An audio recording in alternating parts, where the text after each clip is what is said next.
Millions of people will tune into the Macy's Thanksgiving Day Parade this Thursday, and you may spot some familiar faces on your screen.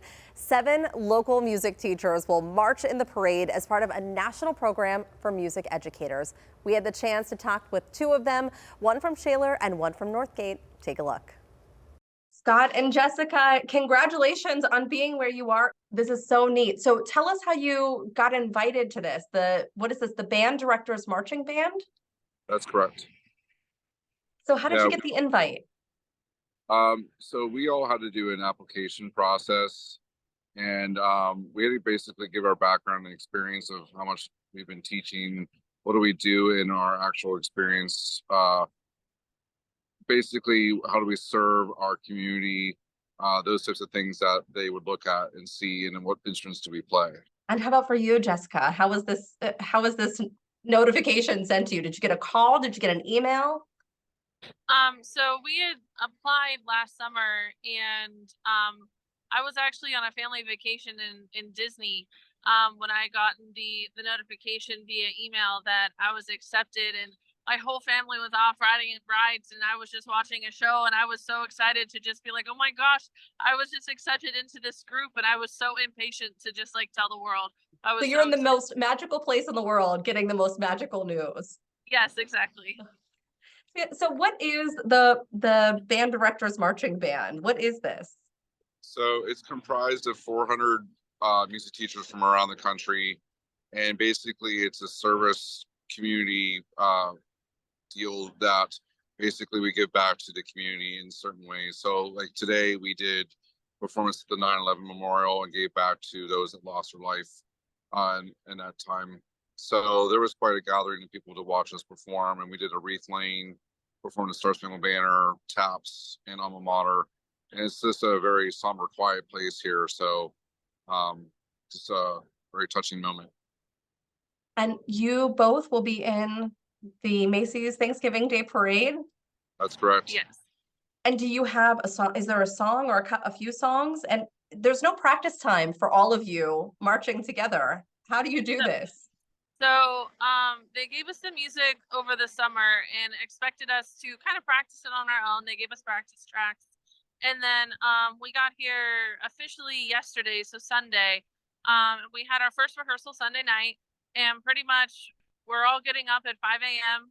every day for these couple of days, having rehearsals all leading up to Thursday's big performance day. So we have a couple days of rehearsals, all pretty early in the morning, but they're all just amazing. It's amazing just to have these rehearsals. It's insane to get to perform together. Right. Yeah, we started last night, and we had to know our music and be ready to go. And we started off by just working on the routine for Herald Square, which is the main focus when we get to be on camera, on TV, on NBC. So that was pretty exciting to know exactly like where we are at and where we could be found on camera, and knowing that part. And this morning was marching around a track inside an armory in New Jersey and doing that part to get ready for the actual parade route. So we have quite a mix of music to learn. So there's, I think in the medleys, there's like 7 songs in total to learn. Wonderful. So we have 4 days? 4 days. 4 days of rehearsal to bring this all together. Well, that's fine. You guys got it. You have it. We love when we can bring good news about local schools, marching bands, participating in various things, whether it's, a parade somewhere else for college football or something as big as this. But your students must be so proud of you, Scott. I know you're at Shaler, and Jessica, you're at Northgate. So what was the reaction from your students when they found out that you were going to be in the parade? So when I did it, I used a Google slide as my agenda for the day. So I put a note on the bottom of the slide for them to read. So I waited to see their reaction first when they read it. And when they read it, they're like, wait, Mr. Albert, you're marching in a parade? You're actually going to be So then last week, I started kind of prepping them on, I'll be gone for the whole week for Thanksgiving, and I wouldn't see them until after a break. But yeah, they're all kind of touched by knowing that I'm doing this and playing with such a big group.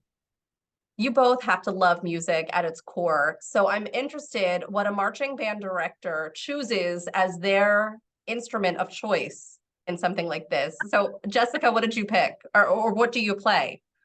So my primary instrument is clarinet, and I chose to play clarinet with this ensemble as well. And as a band director or as a music teacher, we're trained to play all the different instruments, but and they pretty much asked us like, what's your primary instrument, and like what are the other instruments that you can play. And I was lucky enough that I was able to stick with my primary. That's wonderful. And how about you, Scott? Yeah, same thing. I play saxophone. My main instrument is tenor sax. So I'm one of 9, which is kind of cool to have that part of it. And same thing. I teach them all to all the kids too. Scott, you don't even understand. I love the saxophone. There's nothing better when you're listening to a song and all of a sudden there's saxophone playing. It's like the unexpected sax you didn't know was coming. It's the best. Right. Well, thank you both. Congratulations. This is going to be so cool to watch you. Also, Yes, thank you very much. And if you tune in to the Macy's Thanksgiving Day Parade, be sure to be on the lookout for Scott, Jessica, and 5 other teachers from our area. A big congrats to all of them, and we wish them the best of luck. Really cool opportunity. Still to come on Talk Pittsburgh, replacing something old for something new. We're sharing some wedding traditions that you may feel should be left in the past. Our 3 o'clock drop is coming up next.